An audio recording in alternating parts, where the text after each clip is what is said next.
Well, good evening, everybody. Appreciate y'all hopping on here at 6 o'clock. I'm probably going to give everybody another couple of minutes here for anybody that's a little bit late joining us. We'll get started here just about 2 to 3 minutes after the hour. Tonight's focus is going to be on all-in. So I know some of you have probably heard about our all-in capabilities being released. We announced these officially back at our Century Network Summit in January, and we're really excited to share more of the details with you here tonight. This webinar is going to be recorded, so if you want to go back to it after we finish up here tonight, then you will be able to do that. We're going to send it out over email to all of the attendees who got registered for the event here tonight. So yeah, appreciate y'all joining us.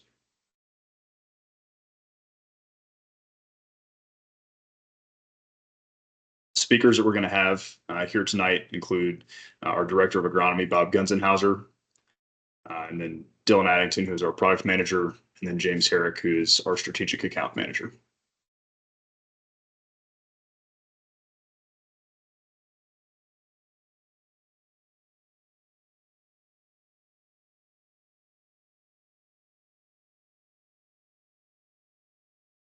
Maybe to do some quick intros while we're waiting on people to jump in.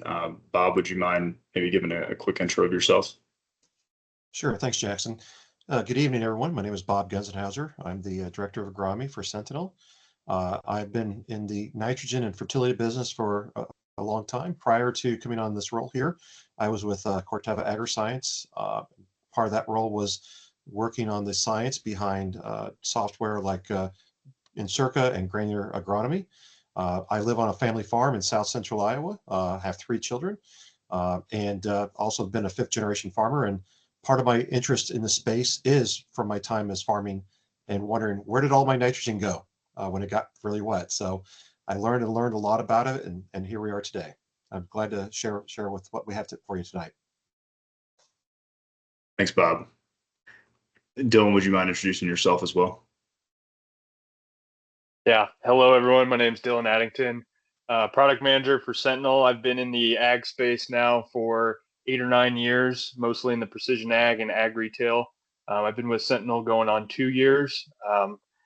Got into agriculture coming out of my college days at the University of Wyoming, and got really excited about precision ag and wanted to do something with the precision ag space. So excited to be with Sentinel and excited to talk with all of you today about our all-in capabilities.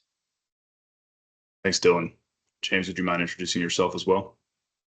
You bet. Thanks, Jackson. My name's James Herrick. I'm the Strategic Account Manager at Sentinel. I didn't grow up on a farm. Growing up, about the time I was a senior in high school, I really started getting interested in agriculture.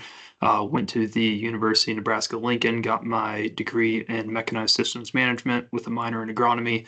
After that, went to Valley Irrigation and managed their soil moisture probe program for the central part of North America. And then in 2022, as employee number 1, after Jackson, I joined Sentinel Fertigation here, and have since gotten into the role of strategic account manager. So looking forward to talking with you all a little bit more about this. Thanks, James. And with that, I think we're past 3 minutes past the hour here, so we're going to go ahead and dive in and talk about what y'all came here to listen to tonight. So for those of you who are new to Sentinel, we are a 3.5-year-old digital nitrogen management company that's based in Nebraska. We have been operating in fertigation almost exclusively to this point, using technology that spun out of the University of Nebraska-Lincoln during my master's program in agricultural engineering. But what we're here to talk to you about tonight is really that we are going all in on nitrogen management. The reason why we're all in on nitrogen management is honestly what we've heard from our customers to this point. What we've heard from our customers is really that they are seeking greater confidence and more data-driven solutions for nitrogen management, not just in fertigation, but also in broader irrigated production systems, as well as in dry land production systems. We have a couple of quotes here from some of our current and future customers. This first one from Scott Butke, where he says, in dry land scenarios, every application of nitrogen has risk involved. So having more confidence that he's applying the right amount at the right time is really important to him. And then Joe Rowe from Iowa, a corn farmer there, has been talking to us about these dryland capabilities for a while.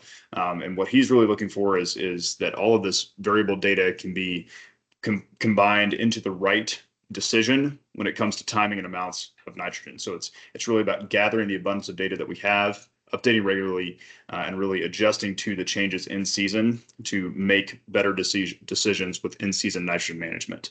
And ultimately, we also heard from a lot of our customers that they don't just have irrigated or fertigated acres, but also have dryland acres, and it would be very helpful to have a single tool for those irrigated and dryland acres. So with that, I'm going to throw it over to Bob, and he's going to share just a little bit about our nitrogen management philosophy.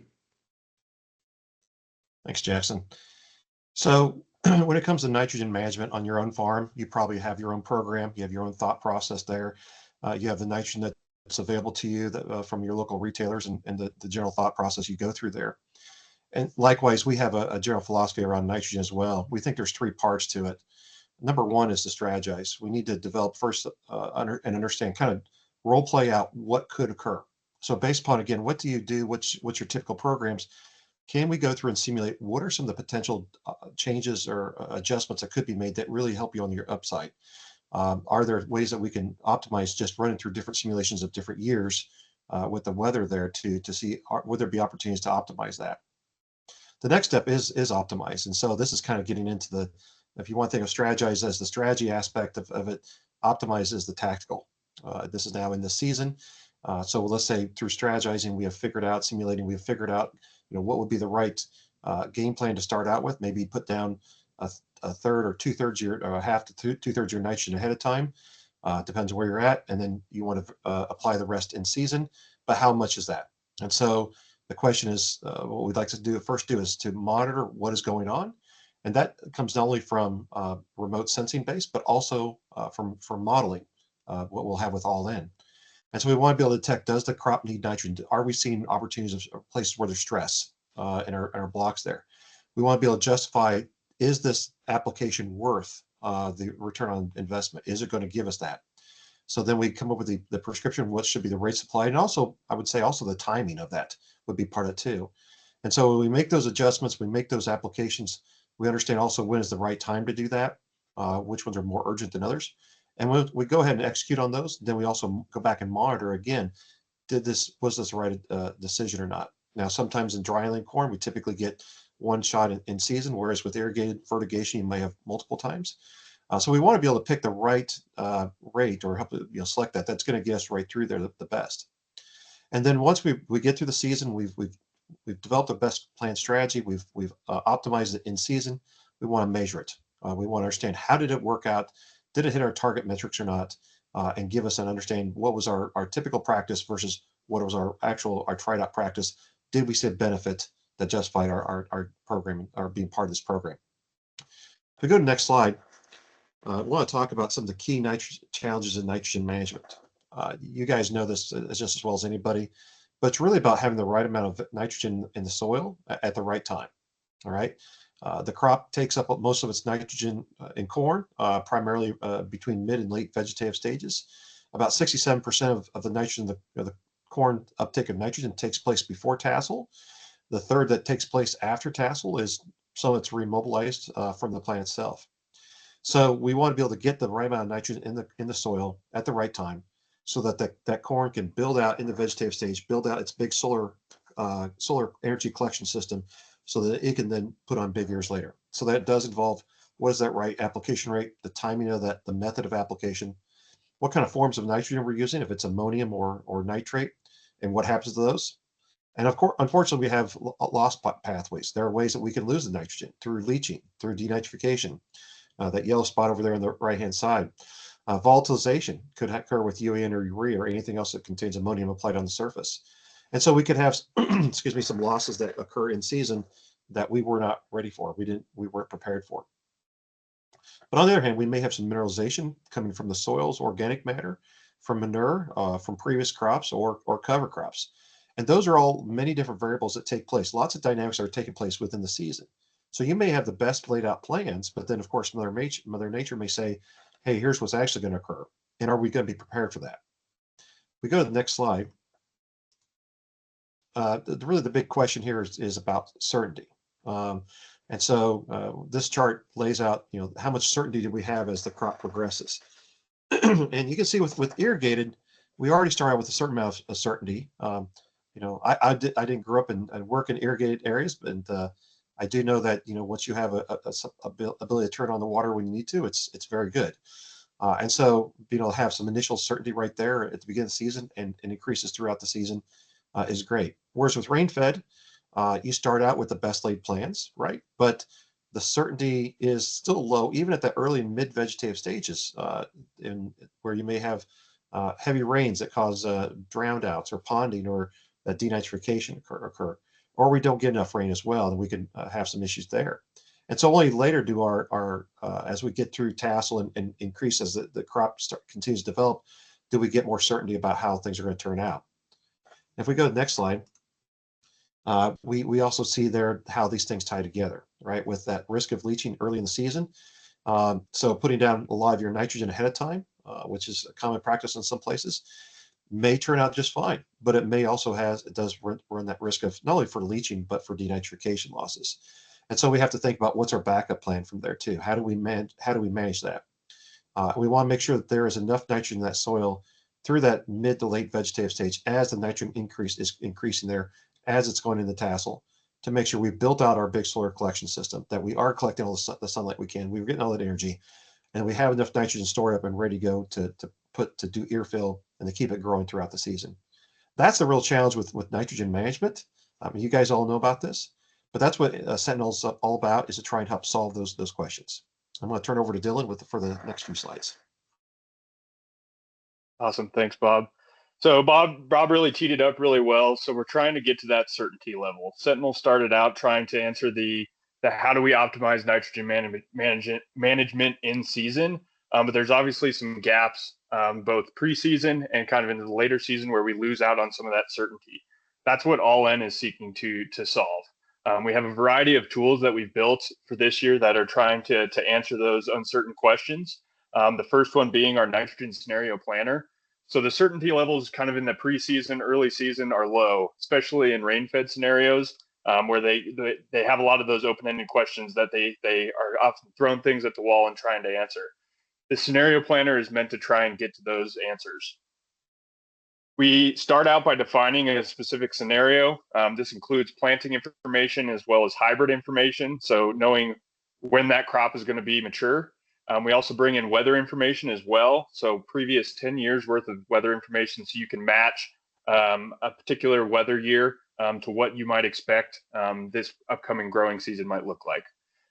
We define our benchmark scenarios. This is going to be what your normal nitrogen management plan would look like. So whether you're a split application, whether you're all up front, whether you do kind of a combination of both, you would enter in that information here as your benchmark. We would get some estimated crop performance values for that. And then if, say, you want to try a new management strategy, you want to switch to more of a split application if you are all up front, maybe you want to try and simulate a different type of weather year where it's more precipitation compared to a dry year, so on and so forth. You can enter that information into a comparison scenario and see how that would affect the overall crop performance if you had those metrics entered in there. So this scenario planner seeks to answer some of those early season questions so that you can be more confident going into the season. If you're trying a new management scenario, if you want to see what a particular weather year would impact your crop performance, so on and so forth, this simulation tool will help you answer those early season questions and help you get off to a better start when it comes to the season. Not only can we do full season simulation, so giving you a full estimation on your season long crop performance, we can also do an early season specific scenario planner. So this involves simulating a crop growth model up to the V6 growth stage. So just that first chunk of the season. So if you want to get a better idea on what that initial pass of nitrogen would do if you changed it up amount wise, timing wise, product wise, what that would affect your crop performance up to that early growth stage. This base rate simulation tool will help you get there. So this helps us to accurately plan base rate applications so we can simulate the effects on crop performance. And then it also helps us manage risks of cutting initial nitrogen rates. So you can see in this example, we cut back to 80 pounds of nitrogen in that initial pass compared to 200 pounds, and we don't see any change in nitrogen sufficiency and a very little change, marginal change of nitrogen uptake. So you could cut back nitrogen and be more confident that that's going to continue to give you the right results when it comes to crop performance. Another tool that we have in our arsenal is kind of our in-season optimization strategies. So kind of getting to that going all in on nitrogen management. We want to be able to plan for the preseason, but we also want to detect and optimize in season as well. And so this is where, the bread and butter of what Sentinel does really comes into play. As soon as that crop reaches a certain growth stage, we're able to detect and calibrate nitrogen sufficiency values throughout the season. We display this really effectively on this SI trendline chart that you can see pictured here. So we kind of go at nitrogen management similar to how you would manage water on your system. So we have a varying ranges of nitrogen sufficiency that we can detect throughout the season, and we can track when it drops into an approaching deficiency, a deficiency range, and determine whether or not we need to make recommendations to apply nitrogen to that point.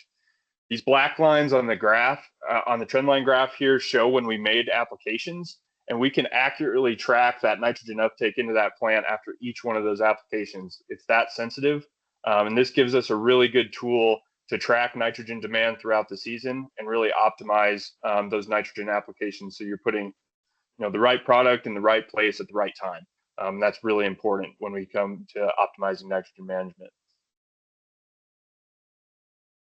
All in's not all about kind of nitrogen specific. We also understand that, you've made the decision to apply. That the crop needs nitrogen on the field, but logistics are an issue. Coming up with what field do you go to first? Where do you address the highest needs first? So on and so forth. Logistics can be a really big problem on the farm, and so we're seeking to help with that with this field prioritization tool. So all the fields that you would have within end time, we track all these metrics across those fields, and we give you the ability to filter all of those fields by different metrics, so you can address the right fields at the right time, the highest priority fields at the right time, and kind of help with those logistic questions. So this home dashboard here allows us to filter by, the different farms and fields that you manage. It allows us to filter on sufficiency as well as days to apply, nitrogen status, and recommendation status. So you can filter by all of these metrics to get down to the highest priority fields first, and allow you to kind of go down that list in a more effective way and help with those logistics issues on your field.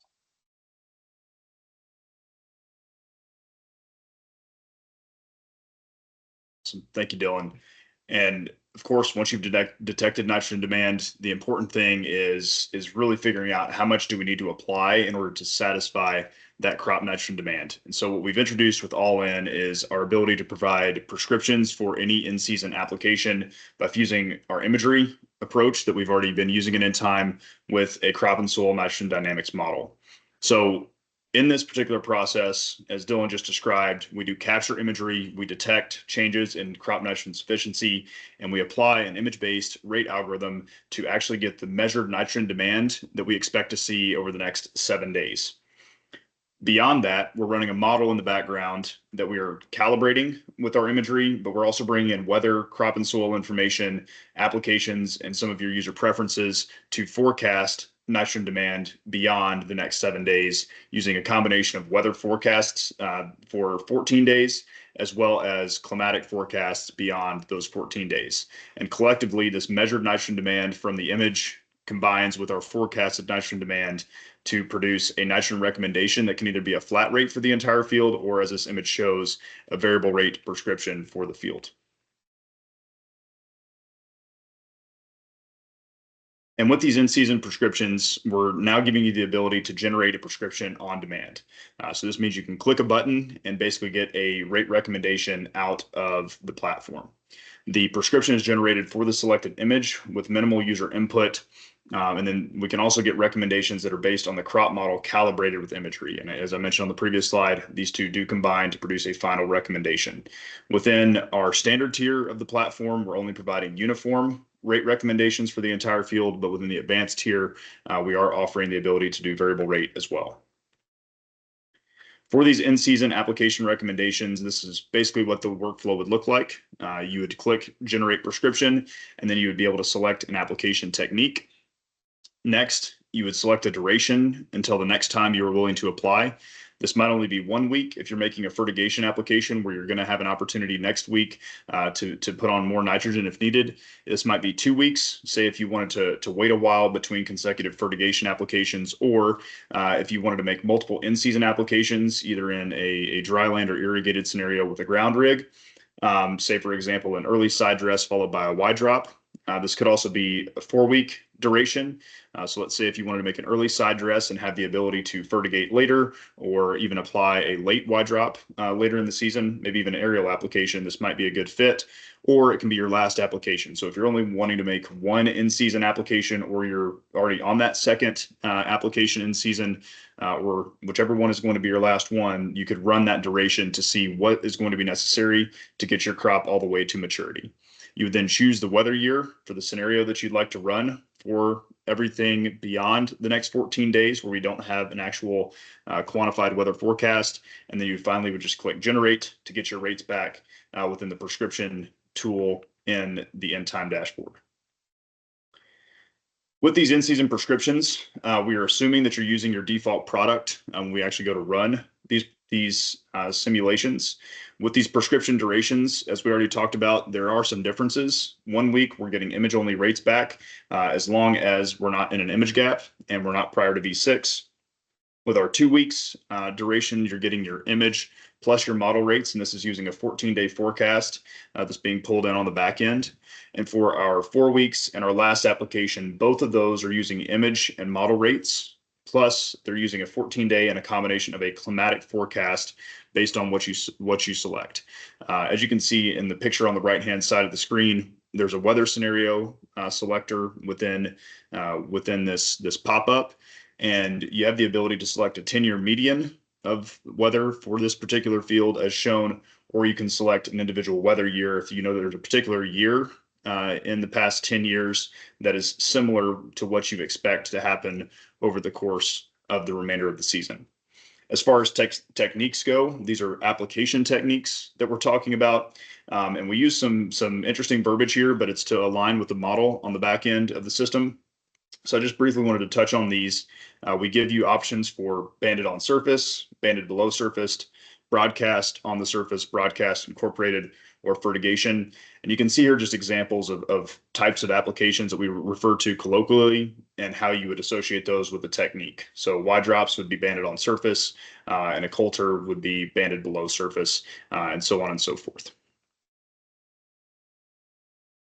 Some potential in-season workflows that you may want to use all in to complete are, number one, just getting your recommended application timing and rate. You're going to wait until there's approaching nitrogen demand detected and then apply within the time and rates specified by the system. This is kind of standard usage where you're trying to schedule your side dress or your fertigation applications and then applying at the rate recommended. On-demand applications, maybe you want to stick to your plan for your application timing, but you want more appropriate rates. These on-demand application prescriptions can really help in this scenario. You can generate an on-demand application prescription and just execute your planned application as you desire. If there's an image gap, we know that some of y'all have experienced those in the past. This model is doing a better job of quantitatively filling in when we have sustained cloudy, hazy, or smoky weather, so that you can still generate an on-demand prescription at the duration of your choosing to inform your application rate.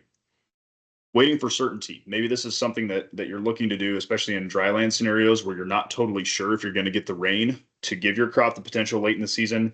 Maybe you want to hold some nitrogen back until you're confident that your crop has potential to warrant applying that additional N. And you may know that you have the ability to get the right equipment to get fertilizer in the field if necessary later in the season.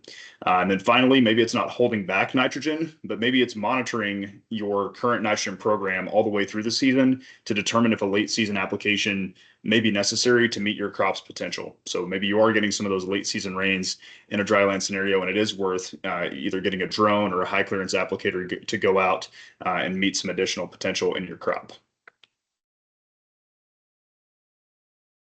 One tool that we believe is going to be very important for making these sorts of in-season decisions is our ROI-based justification tool. So again, the prescription product is going to be the simulated product in this ROI-based justification tool. What you'll do to access this tool is in our prescription part of the field dashboard. You'll see an all-in simulate button that's right above the prescription table. You'll click this simulate button, which will launch a pop-up window.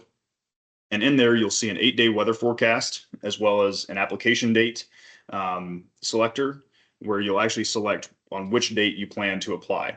You'll see the average in rate for the prescription that's shown in the prescription tab. You'll click run simulation, and what you'll see come out is a change in nitrogen uptake, as well as an estimated return on investment once you fill out the application cost, nitrogen cost, and crop price parameters here. This can be really useful when you're deciding whether or not it's worth it to possibly order an application on your field, or for you to go out and make the application and pay for the diesel fuel to run the ground rig through the field. So this could be another piece of making that decision. So here are a couple of examples that we see all-in potentially being used for. One is Y drop timing and rate. So in our strategize phase of the nitrogen management process, we'll plan for a Y drop application sometime between V6 and VT. Maybe use the simulation tool to figure out how much nitrogen you need on prior to V6 when you're willing to make that Y drop application. Next, we'll move into that monitor phase where you'll use all-in and end times capabilities to detect approaching nitrogen demand. At this point, you'll adjust. So you'll use that data to help you time the application and also get the rates that should be applied, whether that's to the entire field in a uniform pass or variable rates in appropriate locations within the field. You can also use our justification tools to estimate the change in nitrogen uptake and potential ROI, looking at your cost of this application versus the potential yield improvement. And then finally, you'll apply with this prescription, and then we'll also measure. So we'll continue to monitor and quantify the sufficiency of the crop through harvest, and also quantify the impact on crop performance once we get through harvest. Another scenario here might be an aerial application. So we may use all-in to determine a comfortable pre-V6 rate and then try to detect late season potential. We'll use all-in and end time to detect approaching nitrogen demand if there is any later in the season. And we'll determine that late season application need, provide rates for those if possible, and then we'll use our justification tool. And what we might be looking for here is, especially in dryland scenarios, are we likely to get enough rain over the course of the next week to 10 days to actually change nitrogen uptake and get the nitrogen that we've applied into the plant? And if so, is there going to be enough uptake change to actually improve yield enough to generate a return on investment? If we think that is going to be the case, then we'll go ahead and make this application. And again, we want to make sure that we're measuring, quantifying the impact on crop performance, and continuing to monitor. And last, we get to this measurement phase, which we've talked about a few times here. Performance reports are really important to Sentinel and making sure that we're quantifying how well we're actually doing in the field. So with these performance reports, we'll look at things like NUE, our total nitrogen change, our yield change, and ultimately our return on investment. And we'll even be able to look at our Canarian reference plots, which those of you who have worked with us before know what these are. But with our Canary plots, these are low nitrogen plots. Our reference plots are high nitrogen plots. And what they do is they give us about a 90-pound range of nitrogen within which to see yield response. And that allows us to report this out at the end of the year to really show where we landed in terms of achieving the optimal nitrogen rate. So with that, I will go ahead and turn it over to James to talk about some of the early data that we had on all-in prototypes last year. Excellent. Thank you, Jackson. Yeah, like Jackson said, this last growing season, we were fortunate enough to be on several research type fields where we could really kind of true out the functionality between all-in. So I've got a couple of scenarios or case studies here that I'll show with you guys, showing how that did. First one here is a V6 side dress that we were looking at in Cerro Gordo County over in Iowa. As you can see, soil types here, we have a Western loam and a clay loam are kind of the dominant soil types here. A couple notes about this field is we did not have imagery or plots prior to the side dress application, like we would typically like to in a normal scenario. So we're really relying on the model recommendation. And the model, unfortunately, is not yet configured for spatial variable rate prescriptions. So in terms of dates on applications here, on May 13th, the grower applied 64 pounds of nitrogen via 2x2 at the planter. And then on June 18th, he applied 101 pounds of nitrogen via side dress. And in this application, he established the high and low nitrogen plots. As you can see in the bottom right image on the right side there, you can see that we have paired high and low nitrogen plots there. So Jackson, if you want to go to the next slide. So in terms of weather, soil, crop, and nitrogen dynamics, a few things that we observed here is really the integrated crop model produced really accurate results, as you can see in the screenshot in the top left corner there in comparison to some of the other figures. The NDRE and the crop model also showed a really decent alignment in pollination detection. So you can see kind of around that April 2nd time frame on the top right screenshot there. The NDRE values kind of plateau. And then start to gradually decrease as we would typically expect in most scenarios.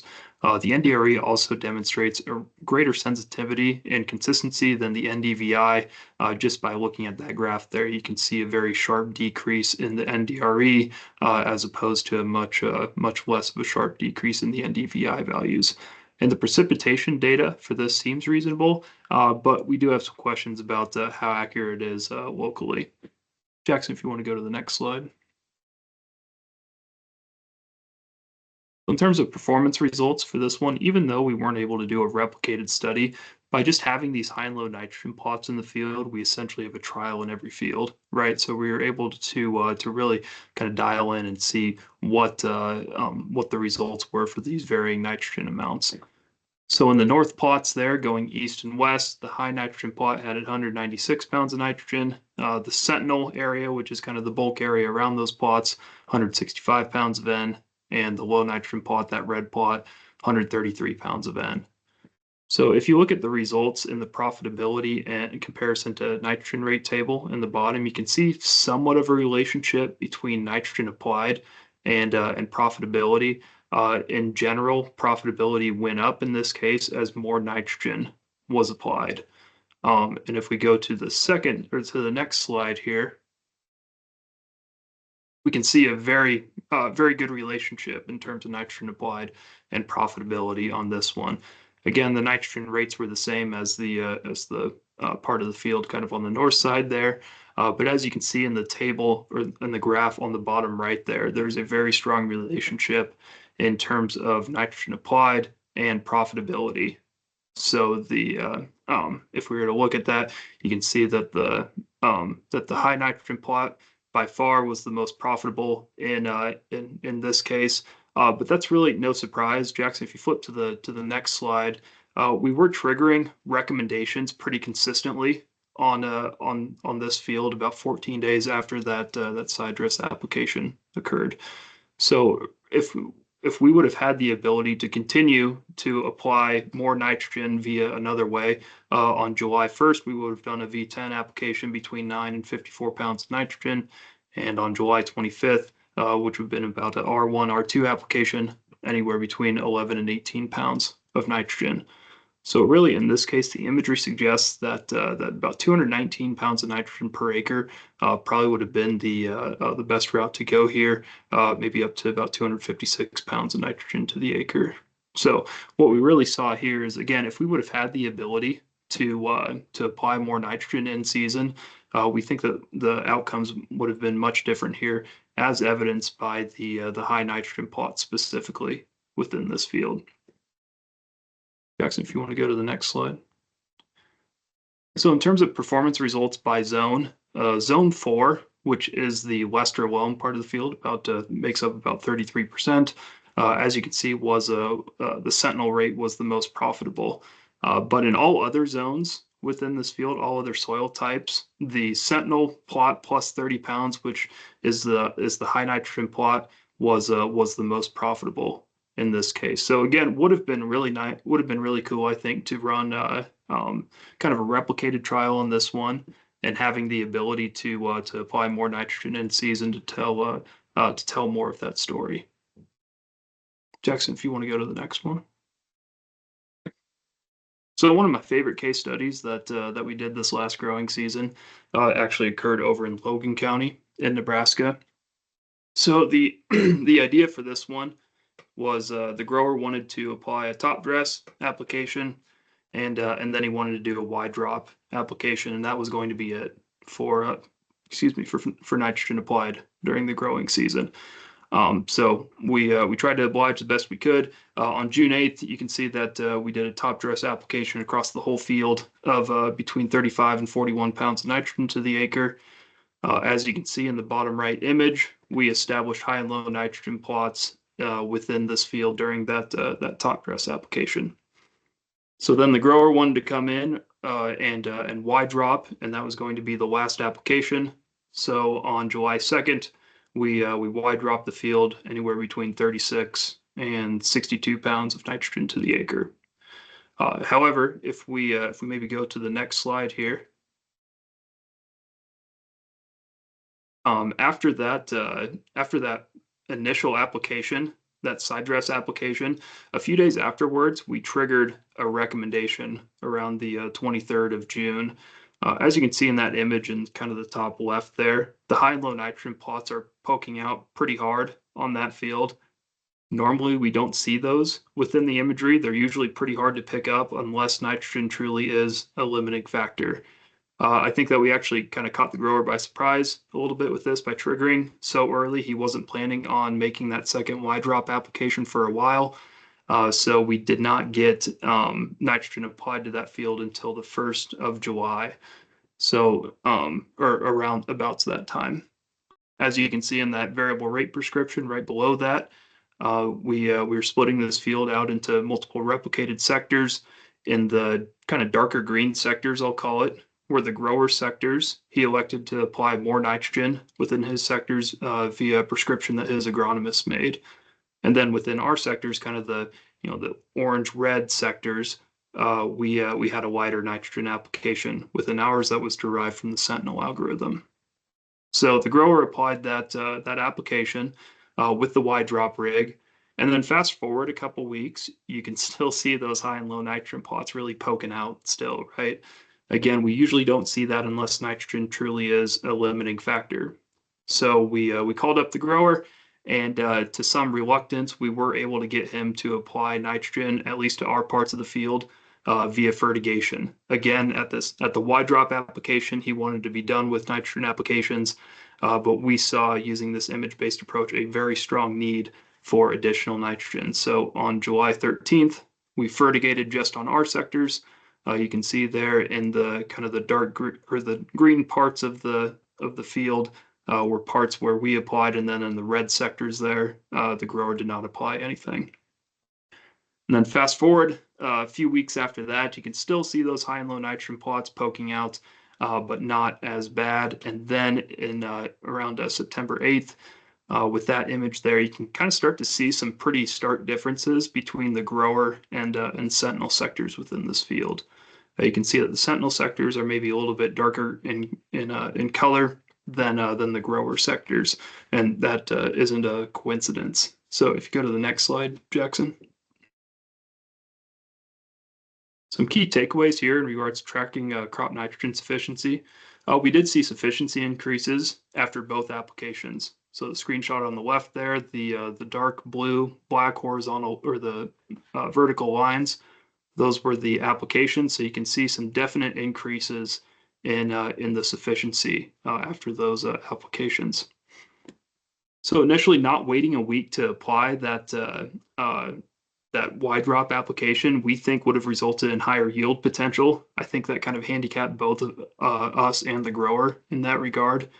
And then moisture availability from precipitation does have an impact on the nitrogen availability, as shown by the SI values and the precipitation graph there. And then one other thing to call out here, in the NDRE graph, so NDRE, NDVI, and other vegetative indexes do not match the sufficiency index trend.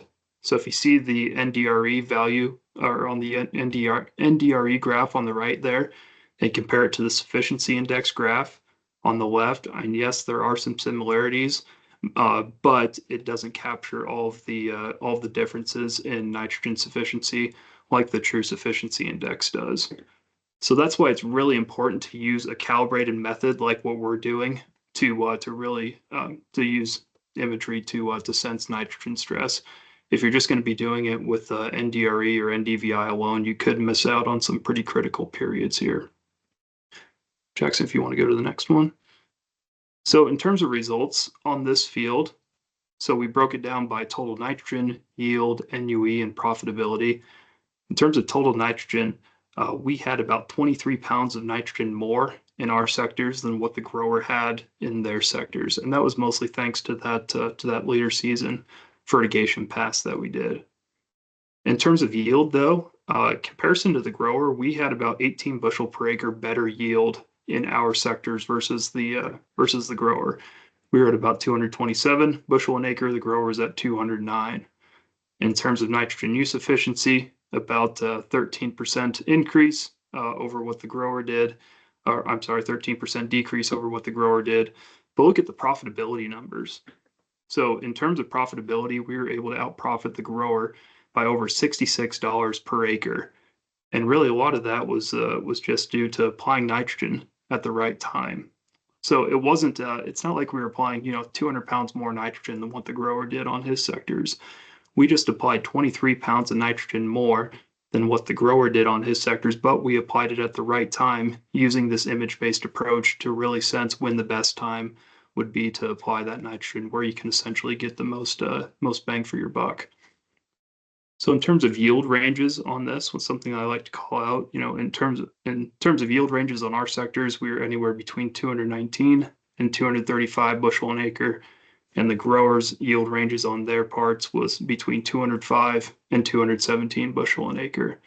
So again, I think that both of these case studies that I just showed you are really good use cases for All-N, and it really demonstrated to us that All-N is a great tool for whole season nitrogen management. So I will kick it back over to Dylan with that. Awesome. Thanks, James. I think hearing how All-N works and how N-Time is helping with nitrogen management, it can sound like a very complex system, but really the information needed to run our program, run All-N, and kind of begin optimizing nitrogen management on your operation is pretty minimal. However, to make sure that we're being as accurate as possible, we do recommend getting some information into the system to make All-N as successful as possible. One of the big pieces of that is planting operations. So getting as much planting information as we can into the system helps it run much more effectively. This involves hybrid specific information, so crop relative maturity values for the hybrids that you plant in your field, planting date, as well as seeding rate and depth. We also like to get application information into the system as much as possible.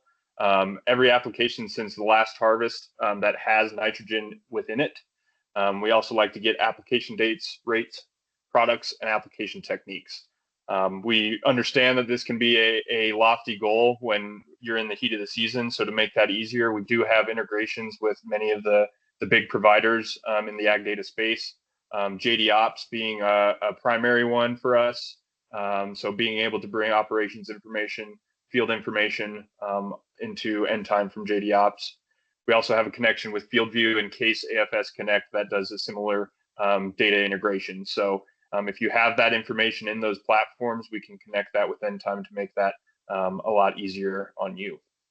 Every time the model is used in season, it involves the current information. So if you can get that application information, that planting information logged, we'll continue to make the model better and better as we go through the season.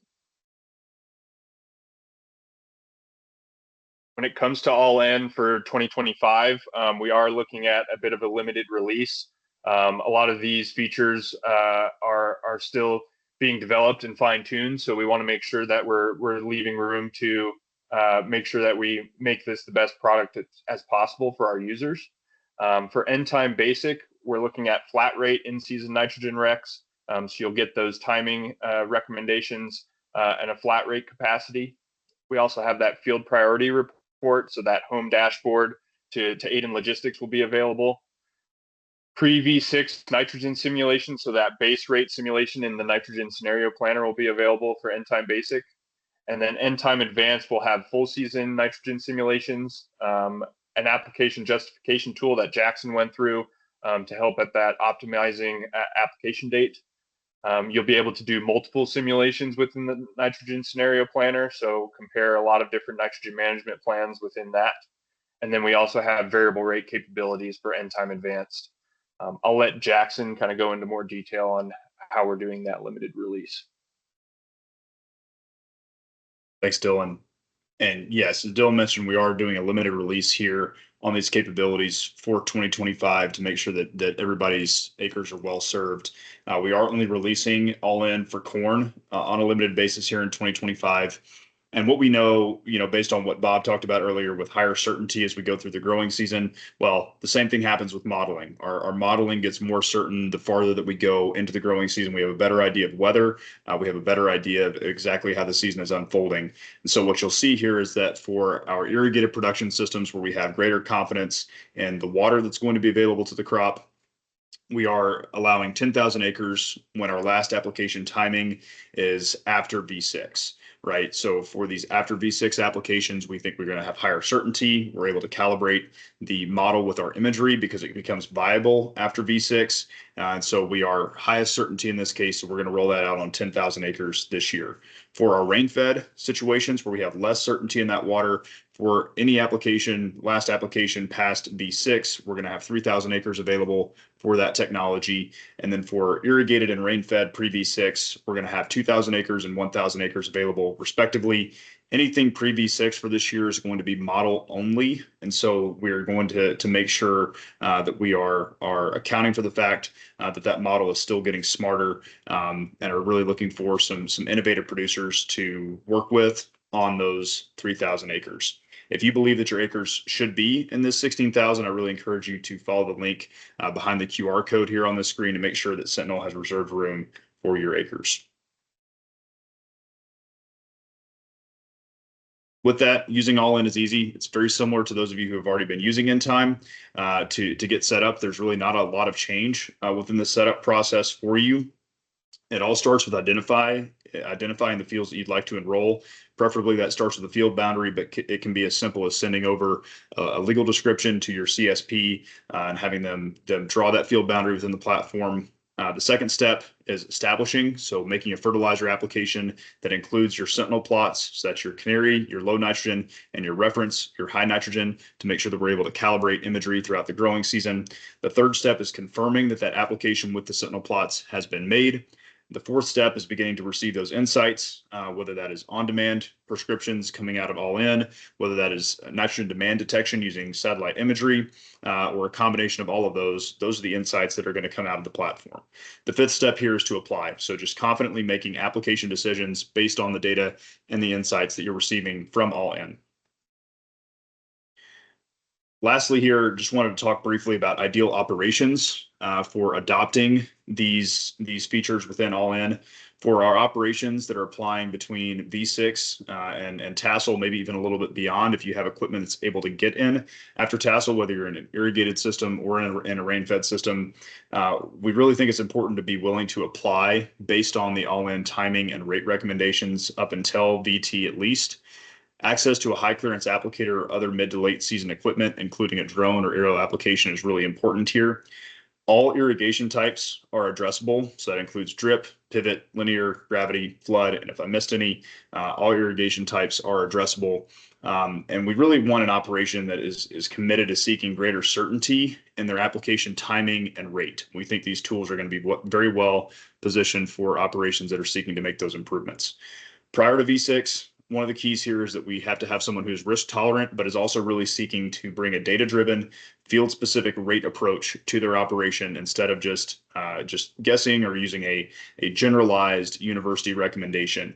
They also need to be seeking to increase certainty through in-season applications. So maybe they're already thinking about how they can use in-season applications more to get to that right amount of nitrogen for their crop in each growing season. And again, for these pre-V6 applications, all irrigation types are addressable. So with that, that's all that we have for you tonight. We'd love to leave a little bit of time here. It looks like we have about 10 minutes for Q&A. I think we already have some Q&A in the chat box, so I'm going to go ahead and open that up and start reading through those questions here real quick.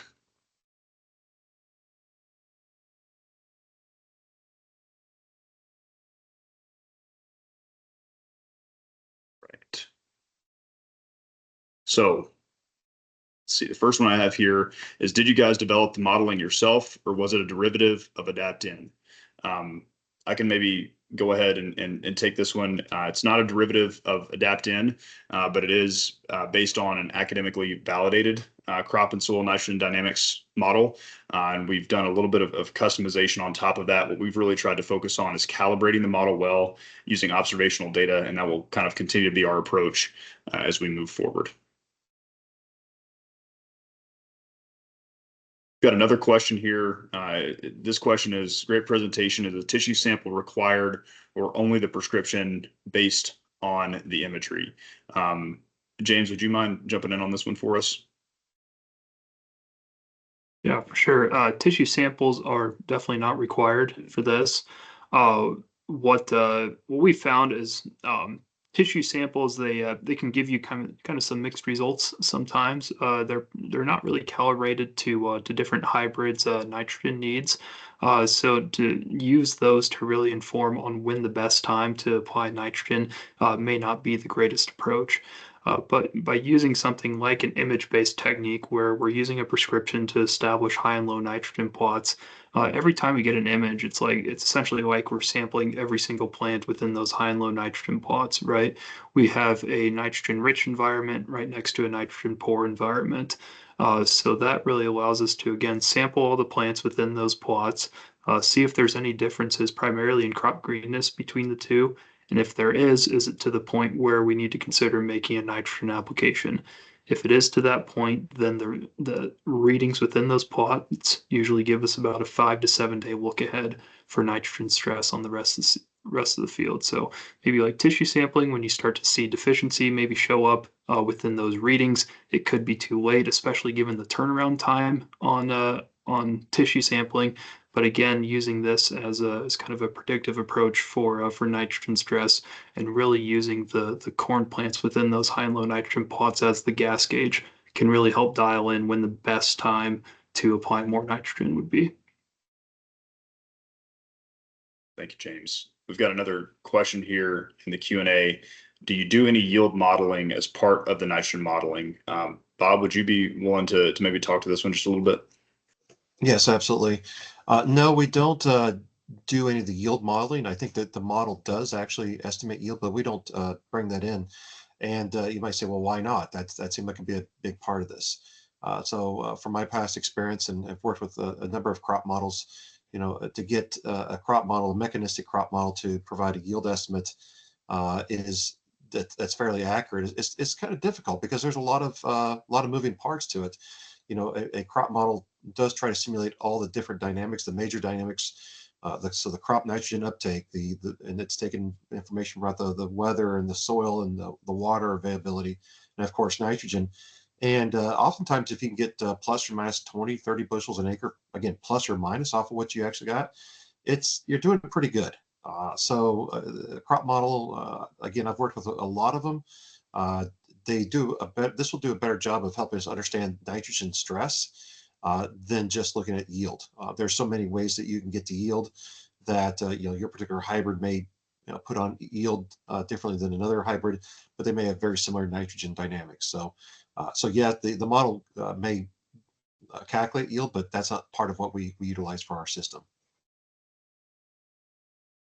Thank you, Bob. And I think that really speaks to the value of incorporating imagery and observations and using those high and low checks, like what James just talked about, to really see how is that crop performing when it has unlimited or limited nitrogen, and kind of using that as a proxy for potential yield performance. That's a great point. And like any model, it's only as good as the information you feed into it. So sometimes if you use just the quote, book values of the soil, that might get you pretty close, but it may not be exactly what you have right at that landscape. And so that's where the remote sensing aspect of this is super critical to get that fine tuning.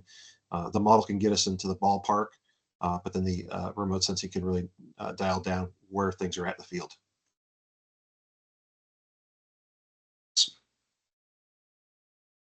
I haven't seen any more questions come into the Q&A here yet, but Dylan, I have kind of a question for you, just in terms of some of the capabilities that we developed for All In, with the logistics planning, field prioritization, simulation capabilities. How did we seek to design these based on what we heard from customers and potential customers as we interviewed them last spring? Yeah. So, Jackson and I think Bob early on in this presentation kind of went into some of the questions that, or some of the comments that we got from our users when it came to nitrogen management as a whole. And I think a lot of it was kind of down to that uncertainty of kind of the early season and later season applications of nitrogen. And I think the other big one was logistics.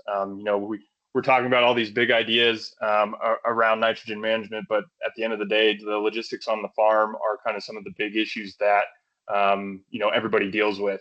And so trying to pair up some of those all-in features to not only deal with the uncertainties of nitrogen management, but also to help make everybody's lives easier when it comes to getting that recommendation and then executing it in the field. And so we do a lot of really strong customer discovery with our users to try and continue to understand the problems that they're facing with nitrogen management, but also the problems that they're facing on the farm. So I think that's kind of how we go about developing all the features within N-Time, but specifically for All In and kind of our umbrella tool for addressing nitrogen management. Those are some of the things that we built into it for sure. Yeah, I think those are really, really good points there, Dylan. And I think, speaking about logistics, to me, that's one of the big values of using satellite imagery that's coming in on a near daily basis versus maybe a technique like tissue sampling, at least for understanding how nitrogen is changing in time and making sure that you have very timely applications. There's a lot of labor involved with going out to get tissue samples and of course, making sure that you're sampling in the right parts of the field to best represent nitrogen. And so if you can use some sort of imagery, especially if it's high frequency, you're going to give yourself a better chance to stay ahead of those nitrogen needs, and help yourself logistically to understand which fields need applications most urgently as well. So I think that's a great point, Dylan, about calling out the logistics element of all of this. We don't have any more questions in the chat right now. We're coming up on time, so I may give a little bit more time here for any questions to come into the chat. While I'm waiting on that, I just want to say thank you all for taking the time to join us tonight. We're really, really excited about what we're doing here with All In. What we're rolling out in 2025, we believe is going to be helpful here in 2025, but we're also really excited about what the future will bring for All In. We have several plans for how to continue iterating on this, continue serving your needs, and we hope that you'll work with us throughout the course of this growing season to continue to understand how to make All In better. We are really looking forward to more announcements of capabilities around this time next year, heading into the 2026 growing season. So with that, we don't have any more questions in the chat. Thank you all for joining us. I'm going to go ahead and end the meeting for us here. And again, we'll send this out as a recording for everybody who attended here and those who weren't able to make it as well. So thank you very much. Have a great rest of your night. Thanks, everyone.